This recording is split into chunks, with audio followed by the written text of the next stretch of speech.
Bom, nós estamos aqui com a nossa revista da Escola Dominical, lição de número 13, voltados os olhos para a bendita esperança. Esperança é o que não pode faltar em nossa vida. Está ruim as coisas aqui? Pode piorar ainda, mas uma coisa é certa: nós temos a nossa bendita esperança colocada no Senhor e Salvador Jesus Cristo. O texto áureo da nossa lição diz: aguardando a bem-aventurada esperança e o aparecimento da glória do grande Deus e nosso Senhor Jesus Cristo. Está em Tito, capítulo 2, versículo 13. A verdade prática: a nossa esperança é algo vívido e real, não se baseia em utopia e nem em imaginação humana, mas em fatos revelados na palavra de Deus e confirmados pela história. O texto bíblico, Atos capítulo 1, dos versículos 6 até o versículo 11. Aqueles, pois, que se haviam reunido, perguntaram-lhe, dizendo: Senhor, restaurarás tu neste tempo o reino a Israel?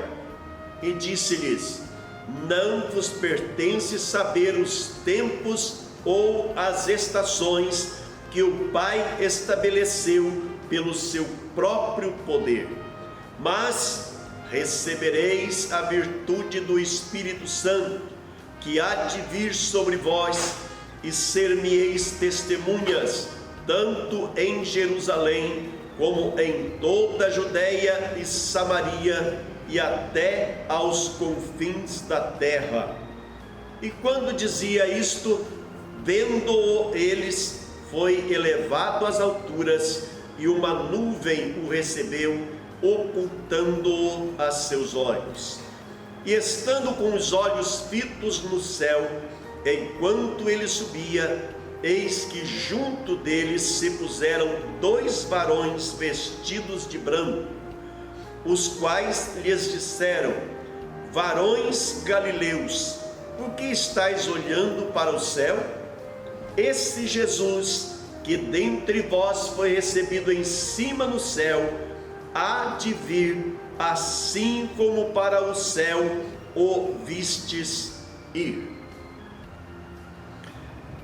Na introdução da nossa lição, está escrito da seguinte maneira: a expressão bendita esperança se refere à segunda vinda de Cristo, que é a esperança da igreja desde que Jesus retornou ao céu.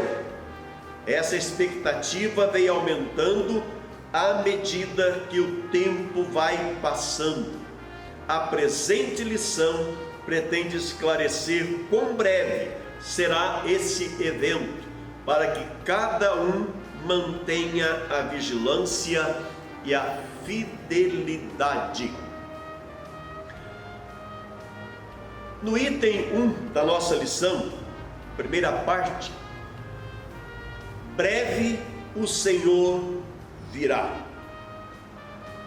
Esclarecendo a todos que a vinda de Jesus é tão certa quanto a sucessão dos dias e das noites, e disso não temos a menor dúvida. Esse dia está próximo e os sinais que precederão a vinda de Cristo já estão presentes. Irmãos, observem bem, falando sobre a vinda de Cristo, falando sobre sinais que já estão presentes, uma das coisas que Jesus falou a respeito da proximidade de sua vinda seria um dos sinais: pestes. Precisa acrescentar alguma coisa? Olha o que estamos passando hoje. Essa pandemia que iniciou no ano passado e continua fazendo vítimas, infelizmente, não somente aqui no nosso querido Brasil, mas em todo o mundo. E as autoridades procurando fazer o que podem para que vidas sejam poupadas. Os médicos, os pesquisadores, realizando aí vacinas para que o povo seja vacinado e fique protegido contra essa enfermidade, mas ela continua ainda ativa aqui em nosso meio. Isto é um dos sinais que Jesus disse que aconteceria, mas também não é o último sinal, porque ainda há muitas coisas que irão acontecer, mostrando que a vinda de Jesus está próxima. Então é sinal, tenhamos cuidado, a vinda de Jesus está próxima. Essa segunda vinda de Cristo é uma verdade que é ensinada na Bíblia inteira, com muita abundância, inclusive, e detalhes nos evangelhos e também nas epístolas. Todos os ramos do cristianismo concordam que Jesus um dia voltará. Todos concordam. Jesus voltará. Isto é uma realidade. E eu digo isso porque eu tenho ouvido inclusive de pessoas que não confessam nenhuma religião, mas vendo eles as coisas que estão acontecendo no mundo, eles mesmos dizem: olha, Jesus vai voltar, está próximo o fim do mundo, por causa das coisas que estão acontecendo. Então, é um alerta para nós. E nessa expressão, inclusive falando aí sobre segunda vinda, ela inclui aqui a segunda vinda, nessa expressão, inclui o arrebatamento da igreja, que é o primeiro evento que vai acontecer, e depois a segunda vinda de Jesus em glória. Jesus voltará em glória. Sobre o arrebatamento da igreja, o apóstolo Paulo colocou em 1 Tessalonicenses, capítulo 4, versículo 15: dizemo-vos, pois, isto pela palavra do Senhor, que nós, os que ficarmos vivos para a vinda do Senhor, não precederemos os que dormem. Nós, os que ficarmos vivos. Paulo não ficou vivo, mas a esperança dele está mantida. Nós estamos aqui vivos e agradecemos ao Senhor por essa bênção de estarmos aqui hoje. Ainda em 2 Tessalonicenses, o apóstolo Paulo escreve também, capítulo 2 e o versículo 8: e então será revelado o iníquo, a quem o Senhor desfará pelo assopro da sua boca e aniquilará pelo esplendor da sua vinda. Isso falando sobre a vinda de Jesus em glória, que é a segunda parte. Essa promessa que Jesus fez, parece que antes do Pentecostes, os discípulos não tinham uma compreensão muito clara a esse respeito, uma compreensão exata, e eles acabam fazendo a pergunta para Jesus: Senhor, será neste tempo que tu restaurarás o reino a Israel? Uma pergunta lógica, uma vez que eles não sabiam o que realmente ia acontecer depois. E Jesus explica-lhes, mostrando o que realmente vai acontecer, dizendo ele aí no versículo 7: não vos pertence saber os tempos ou as estações que o Pai estabeleceu pelo seu próprio poder. Então Jesus explica para eles sobre essas razões, mostrando primeiro que o dia e a hora dessa bendita esperança é exclusividade do Pai e está fora do radar humano. E também que a restauração do reino de Deus não é só para Israel, mas para todos os povos. Quando Jesus fala no versículo 8 sobre o batismo com o Espírito Santo, que seriam testemunhas em toda a terra, aqui Jesus estava deixando claro para os discípulos: o reino não será físico, mas é um reino espiritual. Até o dia de Pentecoste, os discípulos estavam ali acostumados apenas com uma religião caseira, uma religião ali para eles servirem como judeus. Mas Jesus não queria isto. Jesus queria muito mais do que isto. E os discípulos então, obedecendo a ordem de Jesus, começaram a pregar o Evangelho. A igreja foi se espalhando por toda a face da terra, e em todo lugar do mundo nós podemos afirmar: existe uma pessoa pelo menos que serve ao Senhor Jesus Cristo. O reino é espiritual. Querem às vezes destruir aqueles, ou perseguir aqueles que estão servindo Jesus, queimando templos, fechando templos, proibindo cultos. Mas uma coisa é certa: o reino é espiritual. Aonde está um discípulo de Jesus, ali tem uma igreja ativa, pronta para pregar o Evangelho, pronta para falar dessa bendita esperança que todos nós temos. Outra coisa também, sobre a proximidade desse dia.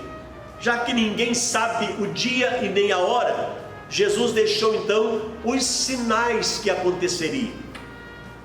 Infelizmente não posso aqui entrar em detalhes sobre esses sinais, porque ocuparia todo o tempo para a exposição dessa lição, e ainda muito mais se for falar de cada um desses sinais. Mas nós estamos vendo nos nossos dias sinais claros de que a vinda de Jesus está próxima. Mas o que fazemos então? Segunda parte da lição fala sobre a necessidade de vigilância. Essa vigilância é necessária porque ninguém sabe o dia da vinda de Jesus. Se não sabemos o dia, nós temos que estar preparados para quando chegar essa promessa que Jesus fez para todos nós. Então o dia vai chegar com toda certeza, mas como eu não sei qual é o dia, quando que realmente vai acontecer, eu preciso então estar vigiando. E é por isso que é feita aqui uma exortação à vigilância. Que exortação é esta? Está na nossa lição, Mateus capítulo 24, versículo 44. Vigiai, pois, Jesus falando, porque não sabeis a que hora há de vir o vosso Senhor. Então Jesus vem, mas não sabemos a hora, então temos que estar vigilantes. E essa também foi uma preocupação dos apóstolos no ensino que eles transmitiam para a igreja, mostrando essa necessidade de vigilância. E os evangelistas, eles deixaram isso também muito claro nos evangelhos. É necessário vigilância, cuidado, porque Jesus vem e não sabemos a hora. Mas, como todo evento, existem também os alarmes falsos. Hoje está muito em moda falar sobre fake news. Fake news, mentiras sobre a vinda de Jesus. Observem bem, alguns líderes de grupos religiosos se arriscaram em marcar a data para a vinda de Jesus. Isso aconteceu no século XIX, aconteceu no século XX, pessoas marcando data para a vinda de Jesus. Uns, inclusive, foram até mais ousados, marcaram dia, marcaram hora para a vinda de Jesus, o que não aconteceu, porque ninguém sabe quando Jesus vem. Então essas são as antigas, atuais fake news sobre a volta de Jesus. Tenhamos cuidado, não vamos cair na conversa de ninguém. Aquele que tem conhecimento da palavra de Deus não se deixa levar por ensinos falsos. Então essa palavra de Deus, ela rejeita todas as falsas expectativas da vinda de Jesus. Nós, como crentes, não seremos de forma alguma apanhados de surpresa. Isso, lógico, aqueles que estão vigiando. Não se esqueçam da parábola das 10 virgens. Somente 5 estavam vigiando. E é interessante nós observarmos, Jesus, em toda a parábola que ele falou sobre a sua vinda, ele deixa claro, 50%, 10 virgens, 5 preparadas, 5 despreparadas, 2 no campo, um vai, outro fica, 2 moendo, uma vai, a outra fica. Por que acontece isso? Por falta de vigilância. Eu tenho que estar vigilante todo dia, toda hora, porque se eu não vigiar, eu acabo ficando. Então eu tenho que ter cuidado com a minha vida espiritual. Você, irmão, irmã, tenha cuidado com a sua vida espiritual, para que você não seja apanhado ou apanhada de surpresa. Terceiro ponto da nossa lição: vivendo com fidelidade. Fidelidade é a qualidade de ser cheio de fé. Em algumas traduções, quando fala sobre o fruto do Espírito, umas colocam como fidelidade, outras colocam fé. Então, mostrando como que há uma comparação, uma característica grande entre fé e fidelidade. Então esses termos aí, eles pertencem ao mesmo campo semântico da Bíblia, mostrando então, seja por exemplo, Jeremias escrevendo capítulo 42, versículo 5, seja o Senhor entre nós testemunha da verdade e fidelidade. E Tito, capítulo 2, versículo 10, o apóstolo Paulo fala sobre mostrando toda a boa lealdade. Então, fidelidade, lealdade, nós sabemos bem o que é isso. A fidelidade de Deus. Como que sabemos que a vinda de Jesus vai realmente acontecer? Por causa da fidelidade de Deus. Como assim? Jesus prometeu em todo o Antigo Testamento, ele prometeu que o Salvador viria. Deus prometeu no Antigo Testamento, o Salvador haveria de nascer. Falou sobre o modo como ele nasceria, onde ele nasceria. Não ia nascer num palácio cheio de todas as regalias, de todos os cuidados. Não, deixou bem claro que ele iria nascer em um lugar simples, numa pequena manjedoura. É ali que ele nasceria. E a vida dele não seria também aquela vida de rico, porque a própria Bíblia fala que Jesus ele montou num jumentinho quando ele estava indo para Jerusalém, e nem era dele aquele jumento, mostrando como que ele vivia uma vida simples, uma vida como vivia todo o povo de Israel. Então, uma vez que Deus cumpriu essa sua promessa, e cumpriu também a promessa do Pentecostes, lá no capítulo 2 de Atos, que está lá no capítulo 2 de Joel, versículo 28, falando sobre a descida do Espírito Santo, Deus prometeu e cumpriu. Por que ele não cumpriria a promessa do arrebatamento da igreja? Então é certo, o arrebatamento da igreja é certeza, assim como vem um dia após o outro, assim como vem uma estação após a outra. Estávamos no verão, no início dessa revista, já estamos hoje no outono, findando essa revista, e a próxima revista também inicia no outono, mas vai terminar no inverno. Então nós vamos observando que uma estação vai sucedendo a outra. Isso Deus prometeu que aconteceria e continua acontecendo até hoje. Deus não mudou. Quem muda sou eu, é você, cada um de nós é que muitas vezes mudamos na nossa fidelidade, na nossa crença, na nossa fé, e às vezes vacilamos e acaba que somos pegos de surpresa. Então, vigilância.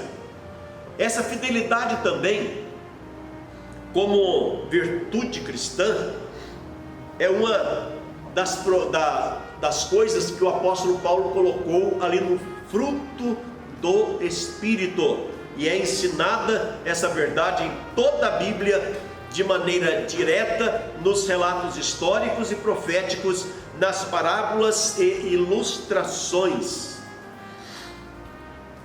E número 4, tempos e estações. Jesus responde à pergunta dos discípulos, ampliando o horizonte desse reino. Não vos pertence saber os tempos e as estações. Então uma resposta dupla.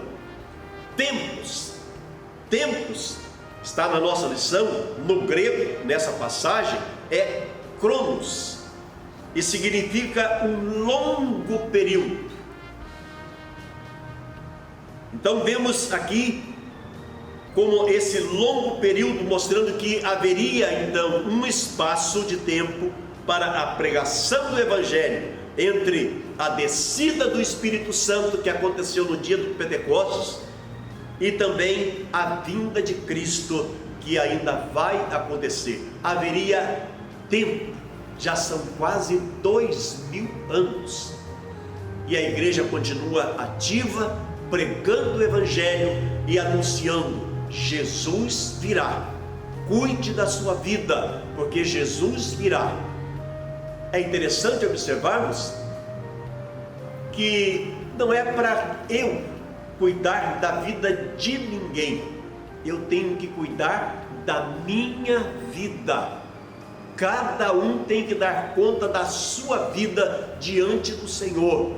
Não adianta eu ficar vigiando a vida desse ou daquele, porque no dia que o Senhor vier, Ele vai pedir conta da minha vida. Eu é que tenho que estar vigiando, e você tem que estar vigiando também.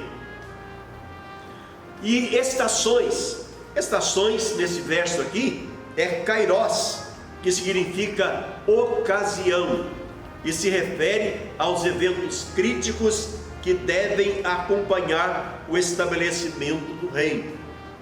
Tempos e estações são prerrogativas de Deus. Encerrando a nossa lição, eu tenho aqui um adendo de uma revista mais antiga. Como podemos ter o óleo do Espírito Santo renovado na nossa vida? E está escrito assim: uma vida de comunhão com Deus garante a renovação espiritual diária, e a lâmpada se mantém acesa. Se esta comunhão diária for negligenciada, é necessário uma renovação do óleo da lâmpada. Temos na palavra de Deus uma receita que é confirmada pelo Espírito Santo. Primeira coisa, a luz tudo manifesta. Efésios capítulo 5, versículo 13. Está escrito: mas tudo o que é exposto pela luz torna-se visível, pois a luz torna visíveis todas as coisas. A luz torna visíveis todas as coisas. Então nós precisamos fazer o quê? Andar na luz. Olha o que o apóstolo João escreve na sua primeira carta, no capítulo 1, versículo 7. Mas se andarmos na luz, como ele na luz está, temos comunhão uns com os outros, e o sangue de Jesus Cristo nos purifica de todo pecado. Se andarmos na luz, João, o apóstolo do amor, escreve isso. Temos que andar na luz. Então ali ele fala como se fosse uma condição. Se você andar, aí você vai ter comunhão uns com os outros, e o sangue de Jesus nos purifica de todo pecado. Outro ponto também: desperta, tu que dormes. Versículo 14 do capítulo 5 de Efésios. Por isso é que foi dito: desperta, ó tu que dormes, levanta-te dentre os mortos, e Cristo resplandecerá sobre ti. Levanta-te dentre os mortos. Desperta, você que está dormindo. Por que isso? Porque nós temos, infelizmente, os nossos deslizes. Às vezes esquecemos de estar vigiando, deixamos de lado a nossa vigilância, resolvemos dormir, misturamos com o mundo, fazemos tudo o que o mundo faz e achamos que é normal. Mas não é normal, porque a palavra de Deus nos adverte: não podemos agir assim. Então, o que fazer? Desperta, você que dorme. Você se misturou com o mundo? Desperta. Desperta, você que dorme. Levanta dentre os mortos, e Cristo te esclarecerá, ou Cristo resplandecerá sobre ti. Quando cometemos o erro e pedimos perdão ao Senhor, a glória do Senhor resplandece novamente sobre a nossa vida. E encerrando, Cristo te esclarecerá, ou Cristo resplandecerá sobre ti. Então, nessa renovada comunhão com Deus, ou com Cristo, acende-se novamente a lâmpada. 2 Coríntios capítulo 5, versículo 17, está escrito: portanto, se alguém está em Cristo, é nova criação. As coisas antigas já passaram, eis que surgiram coisas novas. Se alguém está em Cristo, observe, precisamos estar em Cristo e permanecer em Cristo para continuarmos sendo nova criatura, e assim podermos, com essa vigilância, temos o óleo do Espírito Santo renovado sobre a nossa vida e estamos vigilantes, porque a bendita esperança da vinda de Jesus é certa. Jesus vem para buscar a sua igreja. Na conclusão da lição, Jesus está às portas. Devemos viver de modo que nossas lâmpadas estejam bem acesas no momento do arrebatamento da igreja. Deus nos abençoe.